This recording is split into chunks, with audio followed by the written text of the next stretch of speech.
วัสดีท่านผู้ชมวันนี้จะมานำพาท่านติดตามชมขั้นตอนการเปลี่ยนสายต่อของรุ่น586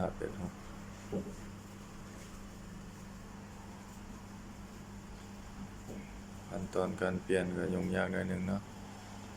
เพราะอยู่สูงทางลุมจะมีเครื่องกาแฟเพิ่น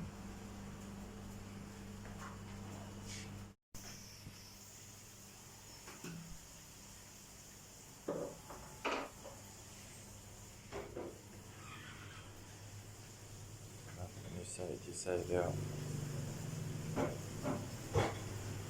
เปลี่ยนท้ายออกใส่ตะเก่า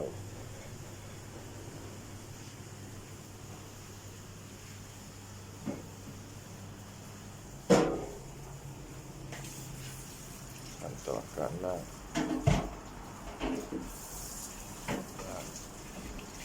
น้ำภายนอก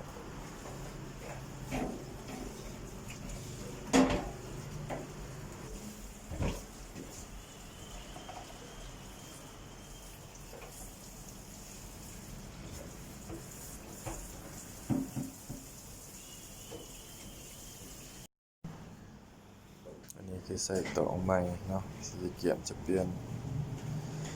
มีใส่โฟมหรือว่าใส่ PP ใส่คาร์บอนเนาะหรือว่าใส่ Activated คาร์บอนใส่เรซินหรือว่าใส่เม็ดไข่ปลามีใส่กรดคาร์บอนขั้นตอนสุดท้ายเพื่อดักกลิ่นปรับสภาพน้ำ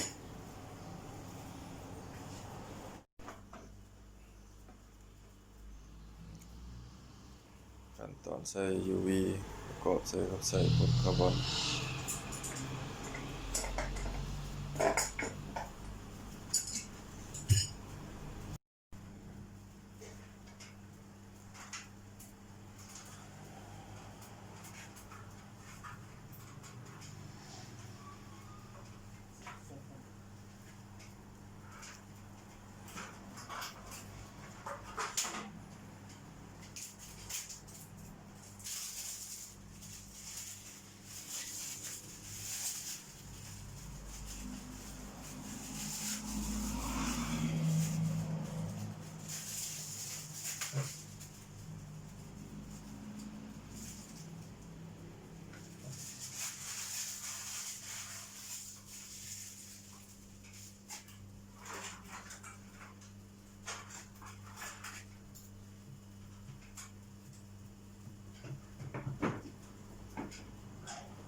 บางทับอิฐ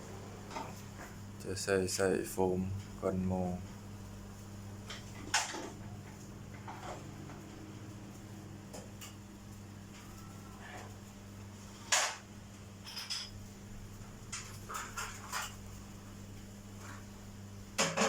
บางที่สองจะใส่คาร์บอนนะ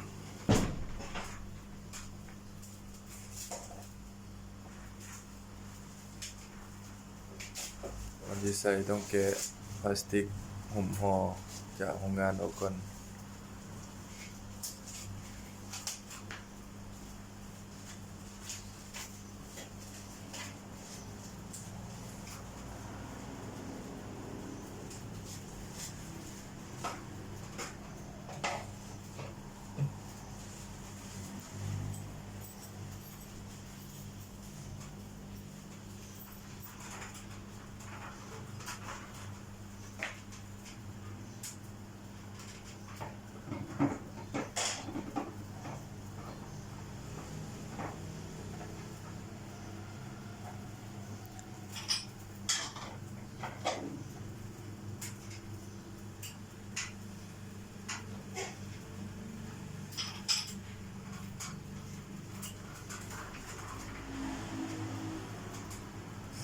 บางที่สามจะเป็นใส่เรซินเนาะ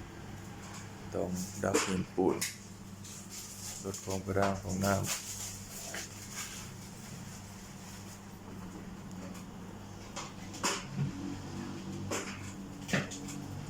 ใส่นี่พิเศษหนึ่งต้องได้ปิ่น ปิ่นให้ถึกลวงเนาะปิ่นทั้งสิ้นขึ้นเทิง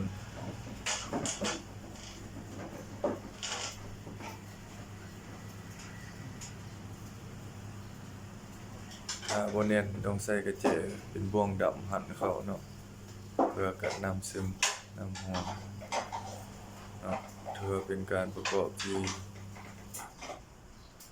เรียบร้อยแล้วมีแต่ว่าเนี่ยเราก็ลองน้ำเนาะไล่ทิ้งจัก5 นาที50 นาที